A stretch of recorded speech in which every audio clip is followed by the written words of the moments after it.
اسرائیل نے جنگ کا دائرہ کار مزید بڑھا دیا، غزہ پر زمین، فضا اور سمندر سے ایک ساتھ حملوں کا اعلان۔ اسرائیلی وزیراعظم کی اگلے مورچوں پر فوجیوں سے ملاقات۔ غزہ میں جاری زمینی کارروائی میں مزید شدت، صہیونی فوج کے نقل مکانی کرنے والے نہتے شہریوں پر حملے جاری۔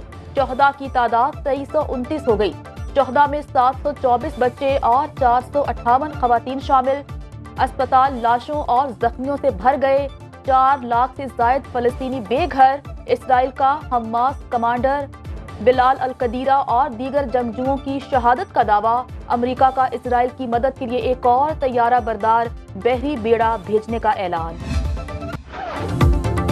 حماس کے آپریشن طوفان الاقصی کا 9واں روز، جنگجوؤں کے اسرائیل کے مختلف علاقوں میں حملے، اہداف کو میزائلوں سے نشانہ بنایا۔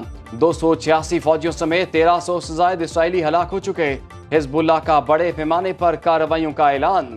چچنیا سے بھی جنگجو پہنچنے کا امکان۔ اسرائیل کے سرحدی گاؤں پر لبنان سے میزائل حملہ، 4 اسرائیلی ہلاک۔ جنگ میں 12 صحافی بھی جان سے گئے، 8 زخمی، 2 جرنلسٹ تاحال لاپتہ۔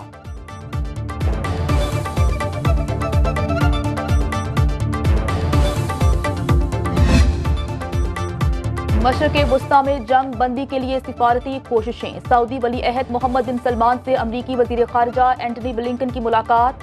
فوجی کارروائیاں روکنے کے لاہی عمل پر بات چیت۔ محمد بن سلمان کی غزہ سے فلسطینی عوام کے جبری انخلاء کی شدید مذمت۔ سعودی عرب نے جنگ کے دوران اسرائیل سے سفارتی تعلقات کی بحالی کے لیے مذاکرات روک دیے۔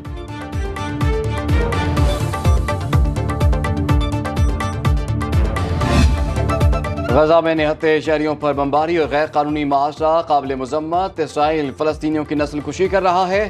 نگران وزیر خارجہ جلیل عباس جیلانی کی پریس بریفنگ، کہا اسرائیل کو عالمی قوانین کی پابندی کرنی چاہیے۔ پاکستان فلسطینیوں کے حق خود ارادیت کی حمایت کرتا ہے، ہر طرح کی امداد فراہم کرنے کو تیار ہیں۔ اویسی اجلاس تمام حوالوں سے بہترین فورم ہے۔ چین سے اکنامک کوریڈور سے متعلق بات چیت جاری۔ نگران وزیر اعظم چینی صدر کی دعوت پر چین جا رہے ہیں۔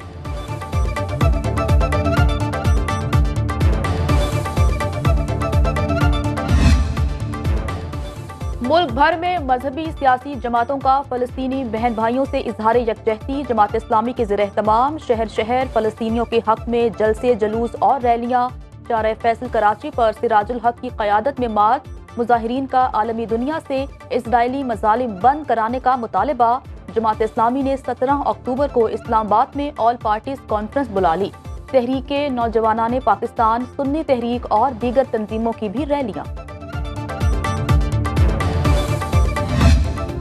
نواز شریف سعودی عرب میں مقیم، عمرے کی ادائیگی کے بعد اہم ملاقاتیں جاری۔ قائد نون لیگ 2 دن بعد دبئی پہنچیں گے، جہاں سے 21 اکتوبر کو پاکستان واپس آئیں گے۔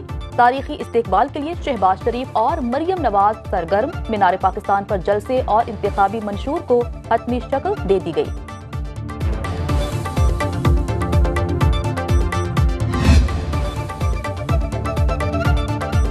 مسلم لیگ نون نواز شریف کے شاندار استقبال کے لیے متحرک۔ متوالوں کا قصور کے علاقے لیلیانی میں پاور شو، پنڈال سج گیا۔ حمزہ شہباز کارکنان سے خطاب کریں گے۔ مسلم لیگ نون کی چلاس میں بھی ریلی۔ رانا ثناء اللہ کہتے ہیں کہ 21 اکتوبر سے پاکستان کی سیاست کا رنگ بدل جائے گا۔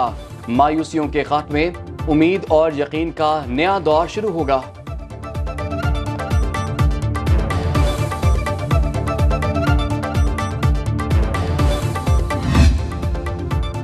مہنگائی کے مارے عوام ریلیف کے منتظر۔ پیٹرولیم مصنوعات کی نئی قیمتوں کا اعلان آج ہوگا۔ پیٹرول 36، ہائی سپیڈ ڈیزل 19 روپے لیٹر سستا ہونے کا امکان۔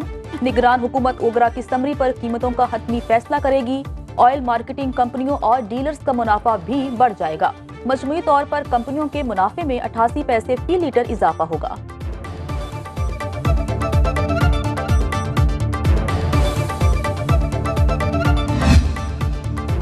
نگران وزیر اعظم انوار الحق کاکڑ سے نگران وزیر اعلیٰ پنجاب محسن نقوی کی ملاقات۔ صوبے میں امن و امان اور انتظامی امور پر بات چیت۔ محسن نقوی نے انوار الحق کاکڑ کو حکومتی اقدامات سے آگاہ کیا۔ ملاقات میں چیف سیکرٹری پنجاب کی بھی شرکت۔